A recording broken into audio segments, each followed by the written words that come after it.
You have 1 year left before the Domesday Survey must be finished. In the summer of 1085, King William the Conqueror sent royal clerks across his new kingdom, demanding that every manor, village, and hide of land be written down. The purpose was simple: to know exactly who owned what, and how much tax each owed. This was not a friendly census. It was a financial weapon. William sat in his court at Westminster, surrounded by advisors and bishops, ordering a total inventory of England. He wanted to squeeze every possible penny from the land to fund his wars in France. In the tiny Norfolk village of Houghton, a name appears on the freshly inked rolls: Robert, a peasant who holds 5 hides of arable land, 2 plow teams, and owes 1 geld of 20 shillings. The entry reads like a snapshot: 5 hides, a meadow, a wood for fire, a single household of 4 souls. The ink was charcoal and gall, dried on vellum made from calfskin. Yet the ledger tells us nothing of the daily grind, the fear of a Norman lord's demands, or the hope of a family trying to survive. Robert woke every morning before dawn in a one-room hut. He worked the heavy clay soil with a wooden plow. He watched the sky for rain, knowing one bad storm could mean starvation. He lived under the shadow of the new Norman law, where a mistaken payment could lead to the stocks or worse. How did Robert keep his family fed when the king's new tax system arrived at his doorstep? By 1086, the Domesday Survey had become the most exhaustive medieval census Europe had ever seen, listing over 13,000 places and more than 200,000 households. Royal commissioners traveled in small groups, arriving in villages on horseback. They demanded an oath from the local priest and the head of the manor. Every detail was cross-examined. If the villagers lied about their livestock, they faced severe penalties. For the ordinary villager, the new order meant a sudden shift from informal, customary dues to a rigid, cash-based system enforced by royal officials. Robert's 5 hides, each roughly 120 acres, were now measured against a standard that required a fixed geld, a monetary tax equivalent to about 2 weeks of a laborer's wages. This was a crushing burden. Most peasants dealt in grain or wool, not silver coins. Robert had to travel miles to the nearest market town to sell his surplus just to get the coin the king demanded. The Norman administration also introduced the Feudal incident, a one-time payment owed whenever a lord died or a new tenant took over a manor. In Robert's case, the record shows a levy of 12 shillings for the death of his former overlord in 1084, a sum that could buy a modest cow but not feed a family of 6 for a month. Some elders in the village argued that the old English customs should prevail. They claimed the land belonged to the community, not the crown. These men were silenced quickly by the sheriff, who reminded them that William had won the crown by the sword. The cost of descent was often the loss of the land itself. The pressure intensified when the king demanded a new service.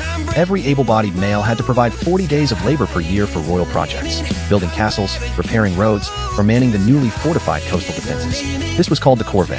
It took men away from their fields during the most critical times of the planting season. Robert, now listed as a villain under the lordship of Earl William de Warenne, was obliged to send his eldest son, perhaps named Alfred, to the construction of a stone keep at nearby Castleacre. The journey was a long walk through mud and brush. Alfred spent his days hauling massive blocks of limestone from the pits. He slept in a lean-to shelter, eating coarse rye bread and drinking thin ale. The work was grueling, and the pay was barely enough to replace the lost harvest. Many men died from accidents or fever in the crowded camps. Yet the Domesday entry also records a small, in-kind payment of a bushel of wheat, a token the Lord allowed to keep the peasants' morale from collapsing entirely. It was a calculated gesture of mercy to prevent a total uprising. As the royal tax collectors arrived with their ledgers, many villagers like Robert faced the stark choice: surrender part of their land, risk famine, or risk rebellion. The Great Rebellion of 1088, sparked by disgruntled barons who hated William's centralization, saw dozens of villages temporarily resist the new impositions. Peasants burned the tax rolls and drove off the clerks. But the resistance was short-lived. The rebellion was crushed by William's professional knights.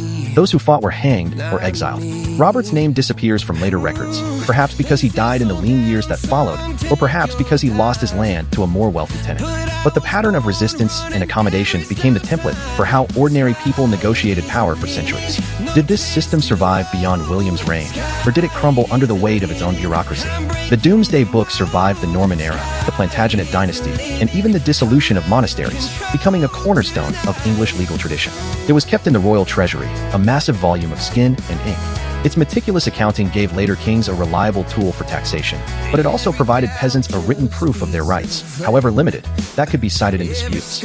In the centuries that followed, a tenant could point to the Domesday entry to prove he had held a certain piece of wood or a specific meadow since 1086. The legacy of Robert's 5-hide entry is still felt today. The very concept of a hide underpins modern land registry terminology, and the idea that a government must know who owns what to levy taxes remains a cornerstone of fiscal policy worldwide. The survey turned the English landscape into a mathematical grid. It replaced the memory of the elders with the ink of the clerk. Historians still argue whether the survey was primarily a tool of oppression or of efficient governance. Some say it brought stability to a chaotic land. Others say it was the first great act of state surveillance in the West. But the fact remains that ordinary lives were forever altered by a single year of paperwork. A man's worth was reduced to a line of Latin text. His struggle to feed his children became a digit in a royal ledger. How might your own life look if a ruler demanded a ledger of every possession you own?